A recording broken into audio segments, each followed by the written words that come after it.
Wisdom tooth surgery, ये थोड़ा सुन के ही काफ़ी लोग डर जाते हैं। तो फ्रेंड्स, आज मैं आपको totally live wisdom tooth surgery दिखाने वाला हूँ। किस तरह से हम लोग इसको पेनलेस बनाते हैं। काफ़ी लोग ये सोचते हैं कि ये बहुत बड़ा सर्जरी है तो मुंह इतना लंबा समय तक खोल के बैठने में दिक्कत होएगा और उसके बाद भी करते वक्त भी तकलीफ होएगा बाद में भी। बट किस तरह से विद लेटेस्ट इक्विपमेंट्स और लेटेस्ट जो टेक्निक्स है उससे किस तरह से क्विकली और पेनलेसली ये सर्जरी हो सकता है, आइए मैं आपको लाइव दिखाता हूँ। सबसे पहले मैं जो आज के पेशेंट हैं उनका मैं आपको एक्सरे दिखा दूँ। तो यहाँ पे आप फोकस करेंगे तो जैसे आप देख रहे हैं कि इनका जो विजडम टूथ है लेफ़्ट वाला वो पूरी तरह से सड़ गया है और काफ़ी दिनों से उनको तकलीफ़ दे रहा है।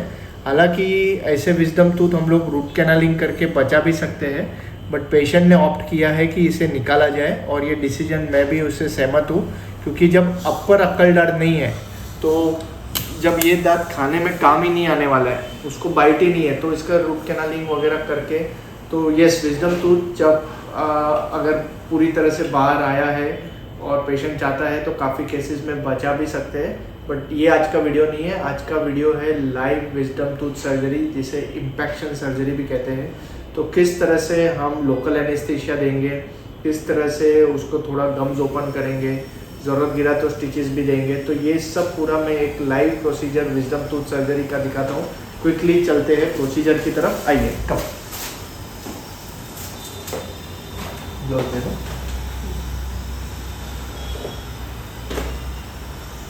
तो सबसे पहले आप थोड़ा फोकस कीजिए, सबको दांत दिखा देते हैं कि दांत का क्या सिचुएशन है।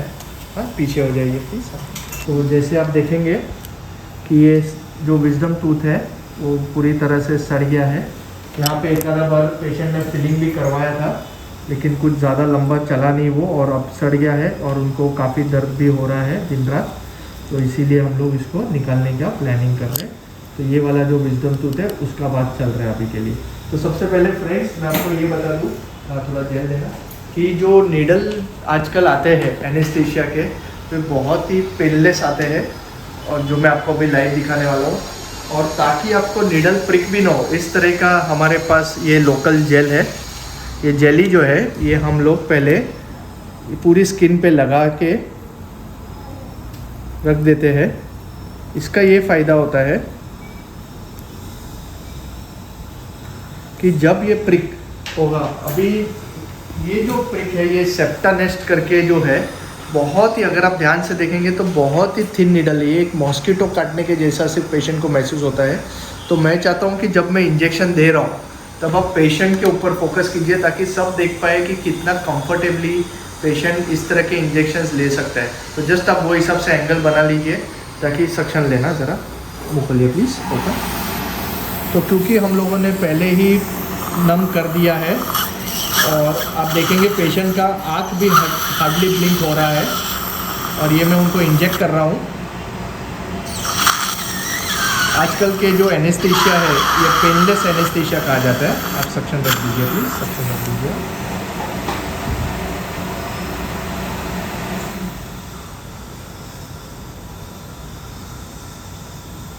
तो जैसे आप देख रहे हैं, और अभी एक बार पेशेंट का भी फीडबैक ले लेते हैं क्योंकि ये पूरा सिरिंज मैंने इंजेक्ट कर दिया है।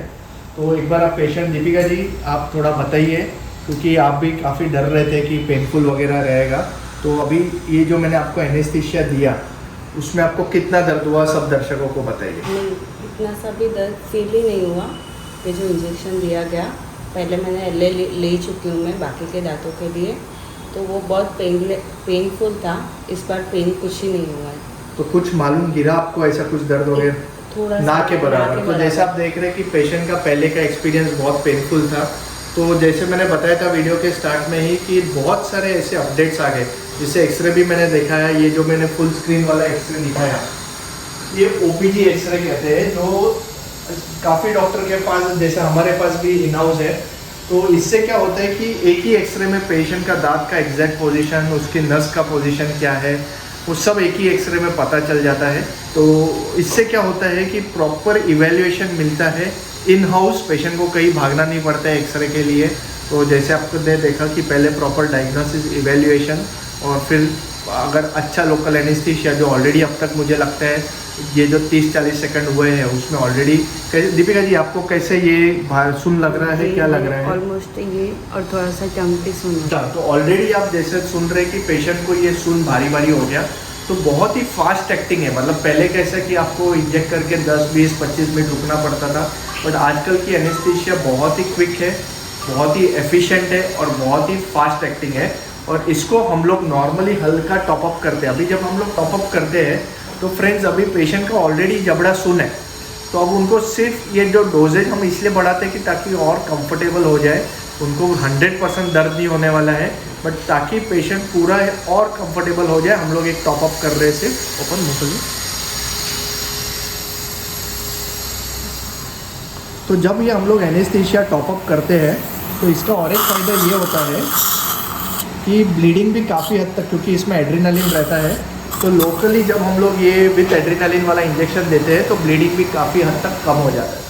तो चलिए अब मैं क्विकली आपको दिखा दूँ कि किस तरह से हम लोग ये जो लाइव सर्जरी करते हैं। ये मशीन को जो बोलते हैं ये फिजियो डिस्पेंसर मशीन है। तो जब इस तरह की सर्जरी होती है तो बहुत ज़रूरी है कि वहाँ पे जब बहुत सारा हीट जनरेट होता है तो बहुत ज़रूरी है कि वहाँ पे कंटिन्यूस सलाइन जो वाटर है, डिस्टिल वाटर है, वो जाता रहे ताकि हीटअप ना हो। ज़्यादातर जो लोगों को स्वेलिंग आता है, कोशिश करूँगा कि अगर पोस्ट ऑपरेटिव 2-3 दिन बाद का भी अगर मैं एक वीडियो बना पाऊँ कि कितना इनको स्वेलिंग आया, नाक के बराबर आने वाला है, ऐसे बहुत हम लोग केसेस करते हैं। क्योंकि ये जो मशीन है ये क्या करता है, कंटिन्यूस वो एरिया में डीप पानी, ठंडा पानी, डिस्टिल वाटर डालते रहता है। तो ये फिजियो डिस्पेंसर मशीन से मैं किसी का बुराई नहीं करना चाहता, बट अभी भी काफ़ी डॉक्टर्स हैं जो अपडेट नहीं हुए, वो माइक्रो मोटर से सर्जरी करते हैं जिसकी वजह से हीट बिल्डअप हो जाता है। कोई गलत नहीं है, मैंने भी पहले किया था, बट जैसे मैंने बताया कि अभी लेटेस्ट एडवांसमेंट्स आ गए तो काफ़ी सारे डॉक्टर अब शिफ्ट हो चुके हैं फिजियो डिस्पेंसर मशीन में। हम भी यही यूज़ करते हैं ताकि कंटिन्यूस जो वो एरिया को कूलिंग मिले, जिससे कि स्वेलिंग ना के बराबर आए, तो रिकवरी बहुत जल्दी हो जाता है। तो ये है एक बहुत बड़ा अपडेट कि टाइप ऑफ सर्जरी किस तरह से किया जाता है। 80-90% केसेस में हम लोग कट वगैरह भी ज़्यादा नहीं देते हैं, ब्लेड का इस्तेमाल नहीं करते, जैसे ये केस में मैं करने वाला हूँ, आपको दिखा देता हूँ।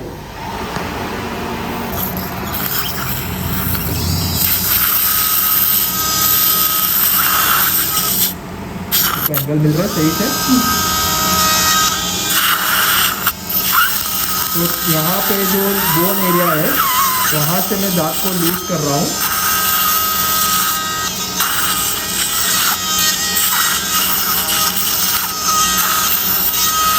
जैसे आप देख रहे हैं पेशेंट बहुत कंफर्टेबली बैठा हुआ है।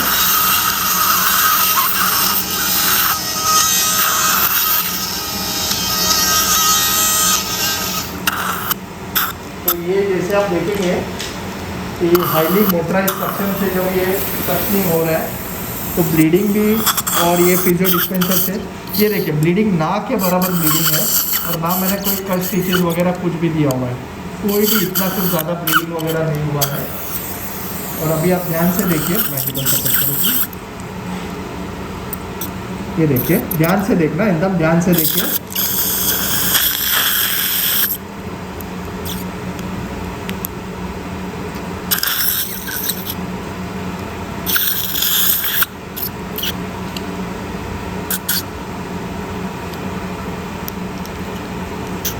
बहुत बढ़िया, ये देखिए कितना सिंपली, अगर आप टोटल वीडियो का समय देखेंगे एक्चुअल सर्जरी का तो 2 से 3 मिनट के अंदर ये पूरा विजन टूथ जो है वो बाहर निकल गया है। अगर आप एरिया भी देखेंगे यहाँ पे ज़्यादा कुछ ब्लीडिंग वगैरह नहीं हुआ है। ओके, और अब एक वापस फिर से सक्शन बंद कर देंगे। वापस एक बार दीपिका जी को पूछते हैं। दीपिका जी, आप बहुत डर रहे थे सर्जरी के पहले, तो जैसा आपने खुद एक्सपीरियंस किया, बहुत ही क्विक 1.5-2 मिनट के अंदर हो गया। आप सबको बताइए कि आपको क्या लगा करते वक्त वगैरह, कितना दर्द हुआ, क्या आपको महसूस हुआ? पता ही नहीं चला, दांत निकल गया वो। चलो अच्छा है, तो उनको पता ही नहीं चला कि दांत निकल गया, बहुत अच्छा बात है। और अभी ये दिवाली के दिन जस्ट स्टार्ट होने वाले हैं। आज जो तारीख है वो है 14 अक्टूबर, और मैंने ऑलरेडी इनको प्रॉमिस किया है कि जब दिवाली 25 तारीख से चालू होगा तो उनको दर्द भी ऑलमोस्ट ख़त्म हो गया रहेगा। स्वेलिंग तो मैं एक्सपेक्ट ही नहीं करता, क्योंकि मैंने जैसे दिखाया ये फ्लैपलेस प्रोसीजर है, इसमें कट पिट कुछ नहीं लगा था, जो कि बहुत कम डॉक्टर्स इस तरह से विजडम टूथ सर्जरी करते हैं। अगर विजडम टूथ बोन के अंदर हो तो भी मैं काफ़ी केसेस विदाउट कट करता हूँ। स्टिचेस एक आधा केस में हम लोग इसलिए दे देते कि जब गम्स ठीक से अडेप्ट हो जाए तो घाव बहुत जल्दी भर जाता है। बट ये जो सर्जरी था या ये जो पूरा वीडियो था ये मैंने इसलिए बनाया है कि काफ़ी लोग ये जो सड़े हुए विजडम टूथ है उसको सालों साल चलते रहने देते हैं, जिससे खाना फंस के बाजू का दांत भी खराब होता है, या वो पेन किलर लेते रहते हैं। तो ये सब मत कीजिए। आजकल बहुत आधुनिक टेक्निक्स आ गए हैं, एनेस्थीसिया की, रिमूवल की टेक्निक्स भी चेंज हो गई है, मशीन्स भी बेहतर आ गए। तो अगर आप अपना विजडम टूथ सर्जरी डिले कर रहे हैं तो बिल्कुल मत कीजिए। इसी तरह से हमसे जुड़ के रहिए, हमारे वीडियोस को लाइक शेयर ज़रूर कीजिए। एडवांस में आप सबको wish you very happy Diwali, great new year. Till my next video, thank you very much.